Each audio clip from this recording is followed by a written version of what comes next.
our guest to talk about housing stability and safe place shelters. This is our CEO from Model Cities. Please welcome Kizzy Downey. Awesome. Thank you. Thank you again for the invitation to be here tonight. Is it okay if I do have a PowerPoint, but I figured it would be nice to just be able to see faces and talk to you all, but I'm happy to throw that PowerPoint on the screen if people are more visual. Whatever you want to do, Kizzy, you're the boss. All right. Okay. Well, if it gets to be too much information, just let me know. I can throw them up there. But again, my name is Kizzy Downey. I'm the CEO of Model Cities here in St. Paul, Minnesota. And for those of you who may not be familiar, Model Cities is a local nonprofit organization. We've actually been around for a long time. We were founded in 1967. And so some folks are familiar with Model Cities because it originally started as a health clinic. And so people who grew up in the Twin Cities remember Model Cities, particularly people who lived over in the kind of Frogtown Summit University neighborhood. Remember Model Cities because they used to go there when they were young people as it was a clinic. It was a primary health clinic. But back in the late 90s, Model Cities ended up going through kind of a restructure, and the healthcare piece split from the organization and became Open Cities Health Center.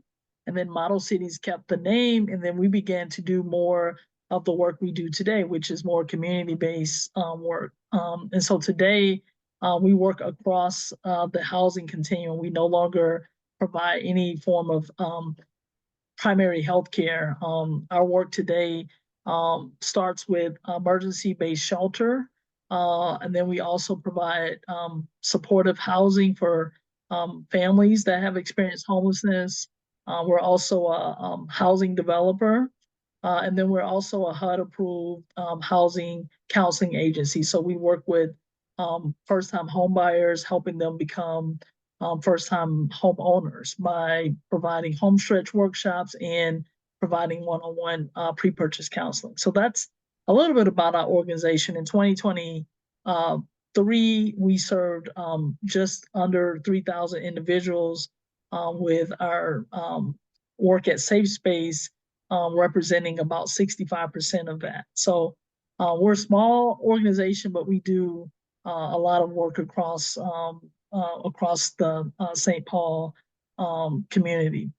I did have an opportunity to get a little bit of information. I know that I think when Shavik originally reached out, there was a request for there to be some representation from the county, Ramsey County, but unfortunately they were not able to make it. But I did get a couple of slides from them just because I wanted to make sure that we could paint a little bit of a picture around kind of what are the kind of homeless needs looking like in Ramsey County. And so a couple of points of reference that I want to make about sheltered and unsheltered homelessness in Ramsey County is that between 2018 and 2023, unsheltered homelessness increased by 185%. And so that's, not necessarily good news. I was hoping I could bring better news, but I'm sure folks have seen. I mean, this number probably isn't that shocking. If you kind of are around and about the city, like we can see it with our own eyes.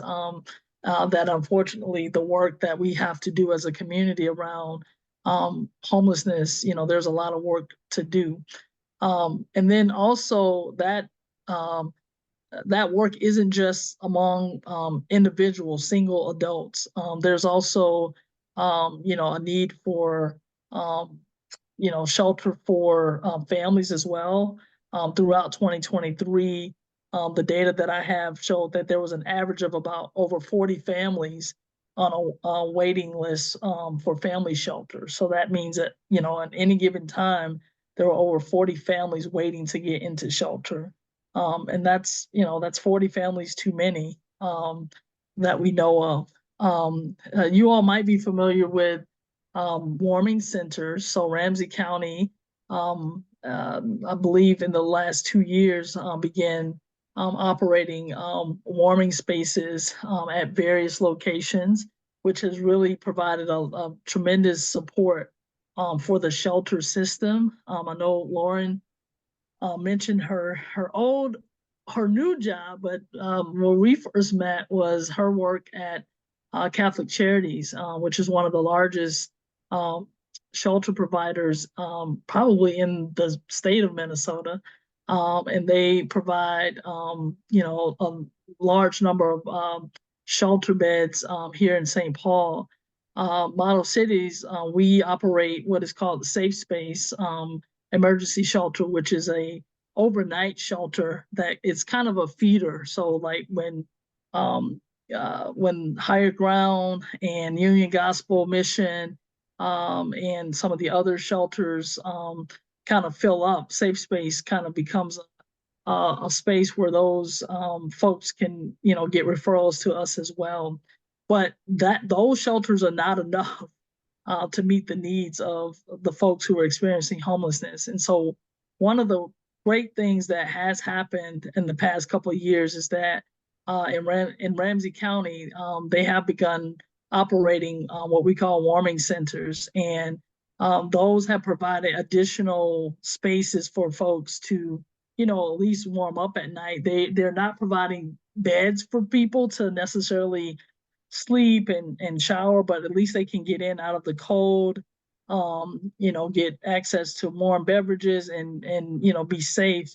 And the data that I have from the county shows that I believe last year that their warming spaces regularly hosted more than 300 adults and youth every night during the winter.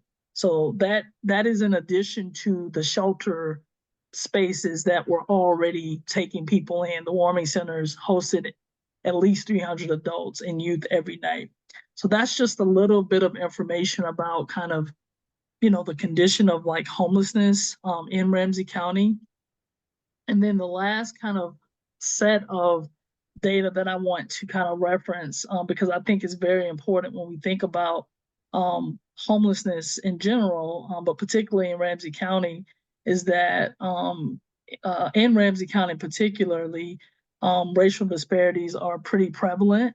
So, African Americans, Black folks, and Native Americans are, smaller populations of folks here in the Twin Cities or in Minnesota in general.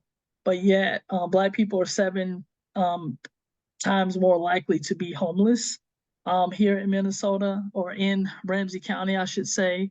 And then Native American people are 14 times more likely to be homeless than their white counterparts. And so that's, those are tremendous disparities that we're seeing here in our county. And so those are just 2 things that we want to always be mindful of, is that, homelessness unfortunately is increasing when we think about our unsheltered population. And then the disparities of people who are experiencing homelessness is also, it's vastly different for people depending on your racial, background as well. So, kind of moving along. So, model cities, we're fairly new to, I say new to the shelter space. So, model cities became involved in emergency shelter in 2019. And so we really weren't providing any kind of like emergency shelter. We had operated supportive housing for like since 1992 for families that experience homelessness, but that's a lot different than providing shelter. But actually, when Catholic Charities opened the St. Paul Opportunity Center, which has provided a tremendous asset to folks, to our community here in St. Paul and across the Twin Cities. I think they had started operating what was called the Winter Safe Space. It was downtown on 160 Kellogg, the Ramsey County Human Services Building. It used to be the old detox center, kind of located on the rear of that building. And there were about 64 beds that were being provided during the winter months, again, there was overflow space needed because there just wasn't enough shelter spaces. And so from, I believe, November to March, they were operating the winter safe space. But when the Opportunity Center opened up, they no longer had the capacity to also operate that smaller shelter. And so Model Cities kind of stepped up and took on the what was then the winter safe space, and then began operating the safe space year round. So it became a year round shelter, and we've been operating it year round ever since 2019. Of course, this was probably a year and a few months into me taking my job as CEO, and about 4 months or so before the pandemic hit. So I'm thinking like, well, I'm probably not going to have a job. And, there was a huge need, and we didn't know, nobody knew what was going to happen, but we knew that, there was a lot of people who weren't going to be able to shelter in place. And so we had to figure out, how we were going to be able to support our unsheltered community as well. And so that was a tremendous learning experience, I think, for all of us as providers. And I mean, one thing I learned pretty quickly is the shelter provider community was pretty tight knit. Like they organized really quickly, and in terms of like government, being able to kind of direct things, like it was really the shelter providers that I feel kind of help provide the direction. And that really, I think, made the biggest difference in terms of the support that we were able to provide for the folks who needed us the most. And so we originally were only going to be operating Safe Space for about 3 years. And it's been 5 years later. And it's really hard to not continue doing it, even though there's a lot of reasons not to continue doing it. From a lot of different perspectives, shelter is it's a very fragile industry to fund. I don't know if you all maybe were aware, no, Lauren knows, Ramsey County decided that the location that we are currently operating out of is that building is going to be sold. And so we are going to be needing to move out of that building here soon. And so being, made aware of that news, it was a heavy lift to try to figure out where to go, knowing that, 64 shelter beds probably doesn't sound like a lot, but when I just explained to you all kind of, the enormity of the warming centers and the need for shelter, it is pretty significant in terms of the whole ecosystem. And so it just didn't feel like it would be a good idea for us to just kind of bow out, just for that reason. And so we've hung in there. We're continuing to partner with the county, with partners, and we have recently secured a lease with a local church, and we are hopefully going to be able to kind of publicly, announce our transition to the new space in a which will be needing to move in the next couple months.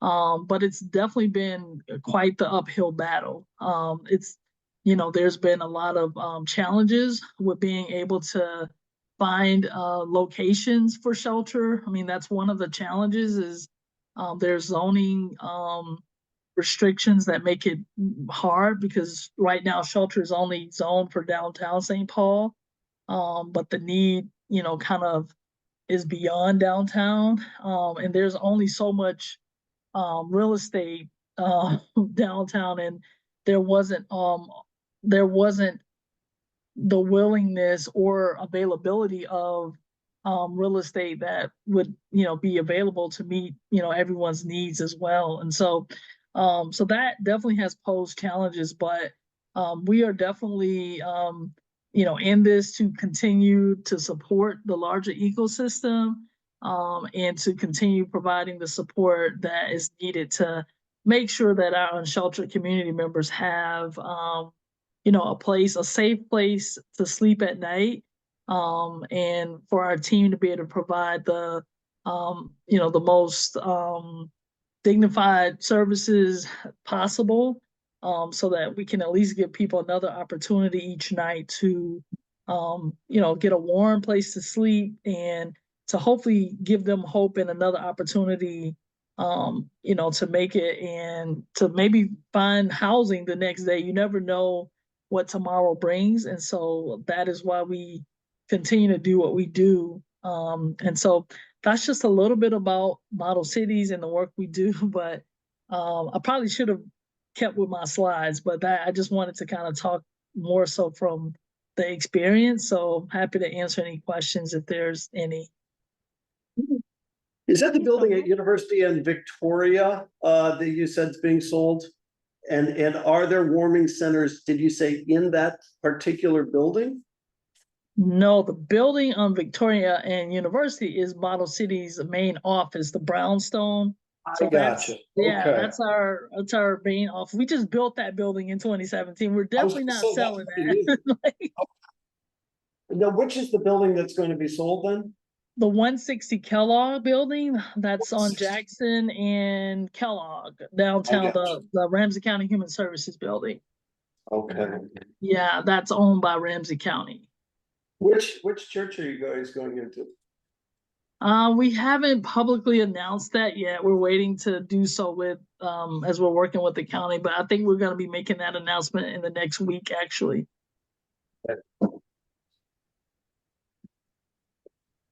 So, question, with finding a new space, have you found that it's more of a zoning or neighborhood issue? Like, are there ways that we can support your move? Yeah, I mean, it's been both. I mean, the neighborhood has come up because, like, again, the initial issue was that we were looking downtown. That's where we initially looked, and we just couldn't find space. And it wasn't just us. We were looking with other organizations. We were all showing up at the same time, like, oh, you guys are looking at this, like, let's just do a tour together. And we could not find space there aren't just ready built shelters, waiting for us. And so then we had to look outside of downtown, and then definitely neighborhood, NIMBYism, is a real thing. And so having to, you know, kind of work through those challenges, because we definitely understand that people have concerns, and that's why the community engagement aspect is important, but to also understand the challenges of that people are, like, there's not enough shelter. I know people probably think, oh, they see the opportunity center in this big building, but we're telling you there's not enough space, and people have to be someplace. And so, yeah, it's a little bit of both. Now, is it the chicken or the egg? I don't know which comes first, but they're working hand in hand. So, Yeah, for sure.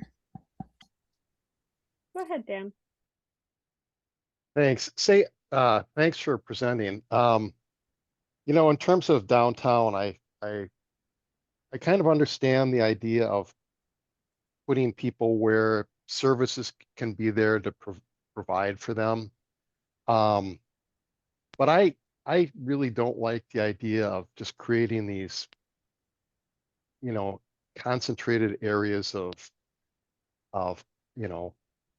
underserved, underprivileged, or homeless people, and put them all in the same area. And sure, there's services. And I would rather allow them to live throughout the city and experience what everyone else gets to experience, the benefits and amenities throughout the city. And I'm just wondering, do you have thoughts on this kind of trade-off of the services can be here, so put them there, or let's get them out in the neighborhoods? yeah, I mean, my experience is that, we definitely have people who work and who access, different resources. They're not just downtown. We have people that wake up and leave shelter at 3:30, 4:30 in the morning in order to catch the bus to get to another part of town so they can get to work on time. So I'm not saying that's the majority of people, but you have those people, and it actually becomes more of a barrier for them, because if shelters are, saying you've got to be here at this time, or if you're here, you've got to leave at this time to get all the way here. It just makes it a lot more challenging for people to actually get on their feet. And I do understand that probably how the zoning laws were created during a certain time, it made sense. But I mean, we have a whole light rail right now. I mean, transit is a lot different than when I'm sure these zoning laws were created. And so I think we have to kind of look at where we are today, and like, people access services across the Twin Cities. They don't just go to something downtown St. Paul. A lot of our guests from shelter, they go between both cities and between other places. So I think the reality of just like, we don't just frequent businesses as folks who are not, I'm assuming if there are people on this call who are housed, we don't just shop and work and do things here in one place. We are, we're transit as well. And so we have to start thinking more broadly and openly about the population that we're serving. And I bet if we just talk to them and ask these questions, and I know that we see that folks are going, they're not just in one place.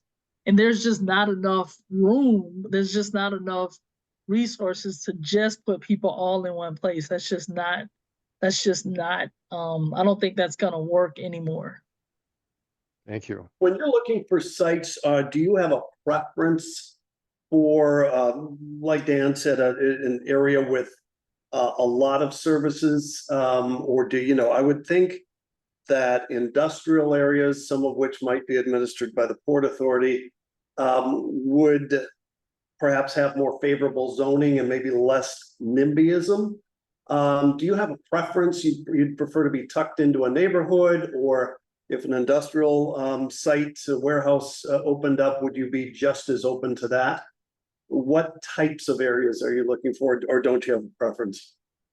I think for when we find our forever home, because the church that we're going to is a temporary site, I think we will need to be near, it has to be accessible to transit. So no matter where it is, as long as it's within walking distance from a bus line, or from, light rail, that is probably more important. Like, if it's, and also I will say that for model cities, I can't speak for any other shelter provider, but our organization, we are probably more interested in doing kind of probably smaller scale. Like, I mean, I consider 64 beds probably a little bit more like of a smaller scale shelter. And so that can, depends on the kind of neighborhood, like where that type of shelter can fit.